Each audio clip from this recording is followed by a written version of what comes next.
Okay, ito yung folder ng SEB. Nakikita niyo yung SEB dito sa may pang-apat na folder, SEB installer and configuration setting. So ito ay para sa private school. Okay, makikita niyo NCR1, NCR2, PD. Ito yung configuration niya. Okay, so bago nyo gamitin yung configuration ay install nyo muna. So dapat na-download nyo na yung mga installer. Ita-download yung installer, ita-download din yung configuration. Okay, pagkatapos ma-download yan, so buksan nyo na yung file na na-download. Then naka-extract, i-extract nyo kasi naka-zip yan. No? Extract natin yung file. Yan, mag-extract yan. So ito ni extracted file. And then download nyo yung CBNKPD para sa configuration. Then open nyo na yung folder, yung SEB setup bundle. Okay, so right click, run as administrator, then click yes, click agree, then install.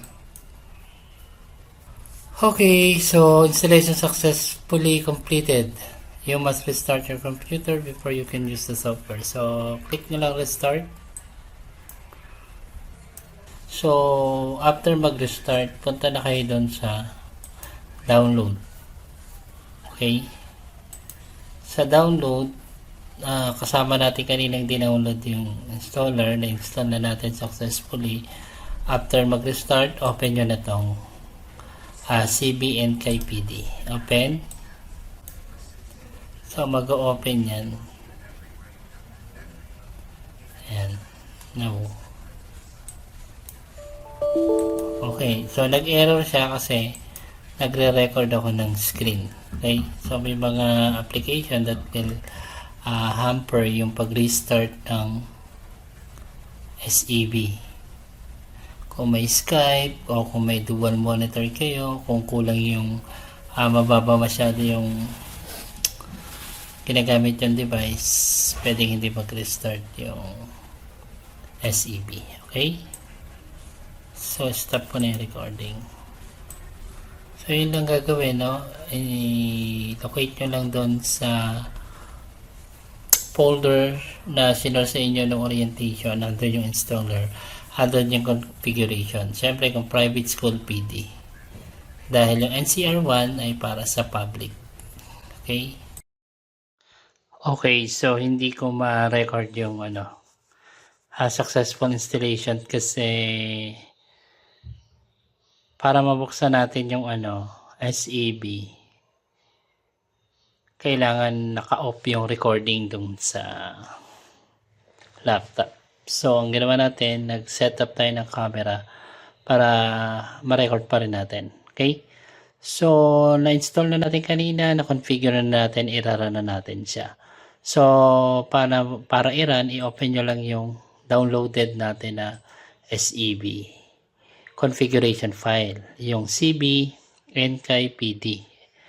Tapos yun na to extract, na-install successfully. After nun, restart, and then after, open na ito. So yun nga, kailangan walang mga tumatakbong ibang application. Kagaya kanina, nagre-record tayo kaya hindi siya successfully nagtuloy. Okay? Mag-e-error siya. Ayan, hindi na tayo nagre-record sa laptop, sa cellphone na. Kaya ayan, open na natin siya successfully. Then makikita nyo na to. Click nyo lang to. Kung nakalagin na yung bata, click nyo lang to. Tapos kung naka-enroll na siya successfully, tutuloy-tuloy na yan. So sa pag-access natin ng exam, naka-login. Sa pag-login, kailangan ay ginamit niya yung LRN at ncr1.depe.gov.ph. Ang password natin ay SDO small c at na symbol, then small l, #123. Okay, so yun po. Thank you.